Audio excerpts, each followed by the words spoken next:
உங்களுக்கு கொடுக்கப்பட்ட சத்தியம் புதிய ஏற்பாட்டில் இயேசு பேசினதும் நிருபங்கள்ல பரிசுத்த ஆவியானவர் பேசினதும் தான் சபைக்கு கொடுக்கப்பட்ட புதிய உடன்படிக்கையின் சத்தியம்.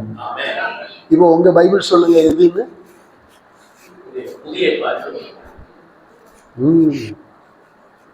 எப்ப பார்த்தாலும் சங்கீதத்திலேயே பிரசங்கம், எப்ப பார்த்தாலும் சங்கீதம், எப்ப பார்த்தாலும் வாக்கு தத்துவம். இந்த வாக்கு தத்துவத்தை வச்சுக்கிட்டு நம்ம ஆளுக பண்ற அநியாயம் இருக்க, அது அவனோட முடிஞ்சு. அத்தனை வாக்கு தத்தங்களும் ஆபிரகாம் வழியாக இயேசு மூலமாய் சபைக்கு நிறைவேறி முடிந்தது.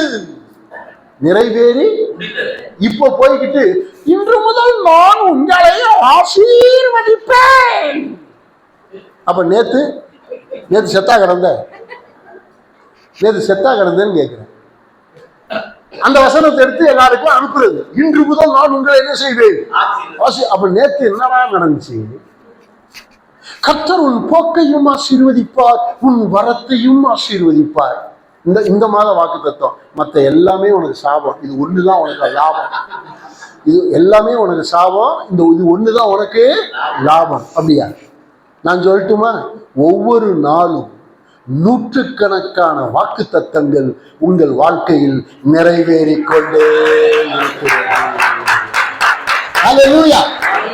அதான் 1ஆம் தேதி ஜனவரி 1ஆம் தேதி சீட்டு போட்டு வாக்கு தத்தத்தை எடுக்கிற. கிளி ஜோசியமா பாக்குற, தேவாங்க ஜோசியமா? அது என்ன ஜோசியம்?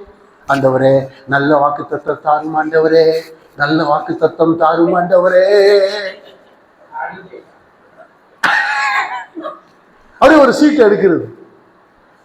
எப்பயுமே வசனம் முழு வசனம் அதுல இருக்காது, தெரியுமா உங்களுக்கு? ஒரு வாக்கு தத்துவம் என்றால் ஒரு நிபந்தனை இருக்கும்.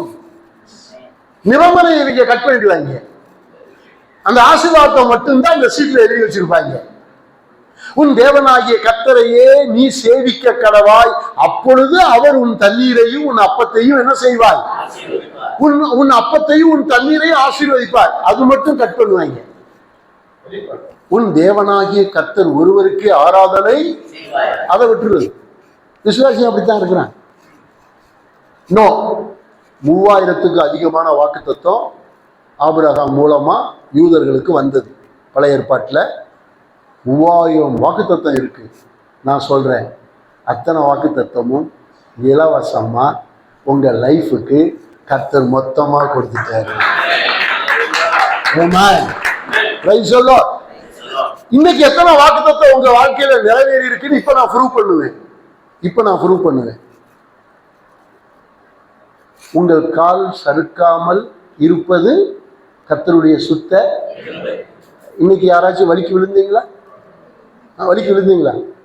சரி, பாத்ரூம் போய் குளிச்சிங்களா? முதல்ல அதை சொல்லுங்க.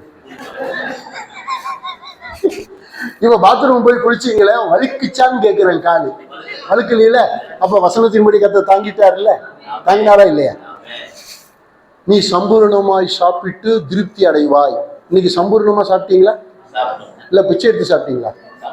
சம்பூர்ணமா நல்லா சாப்பிட்டீங்களா இல்லையா? சாப்பிடாத ஆள் மாதிரி தான் தெரியுது. நல்லா சாப்பிட்டீங்க. போகைகளும் ஆசீர்வாதம், வருகைகளும் ஆசீர்வாதம். காலையில இருந்து எங்கெல்லாம் போயிட்டு வந்தீங்க? எல்லாரும் போயிட்டு வந்தீங்கல்ல? அப்ப போகும்போது வரும்போது நல்லா இருந்துச்சா? சரி. கர்த்தர் இஸ்ரவேலை காக்கிறவர், தூங்குவதும் இல்லை உறங்குவதும் இல்லை. ஆண்டவர் உறங்காம தூங்காம உங்களை பாதுகாத்தாரா தானே? இல்ல கண்ணை மூடி தூங்கிட்டாரா? பாதுகாத்தார்.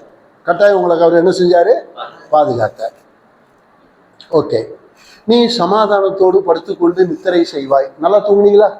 நேற்று நைட்டு கர்த்தர் ஒருவரே உங்களை தாங்குவார். நல்லா தூக்கம் வந்துச்சா வரலையா? புரண்டு படுத்து தூங்காம இருந்தீங்களா? நான்லாம் படுத்த உடனே கொரட்டை விடுவேங்க. அதாங்க ஆசீர்வாதம். ஒரு ஊழியக்காரன் படுத்த உடனே தூங்கணும். ஒரு அல்லையா சொல்லு. அல்லேலூயா. நிறைய பேர் உலகத்துல தூக்கம் இல்ல ஜோம் பண்ணுங்கிறான். தூக்கம் இல்ல ஜோம் பண்ணுங்கிறான். எனக்கு ரொம்ப தூக்கம் வருது. கர்த்தர் தமக்கு பிரியமானவனுக்கு அவ்வளவுதான் அடி. பாஸ்டர் மாதிரி நல்லா தூங்குறவன் உலகத்துல யாருமே கிடையாதுங்க.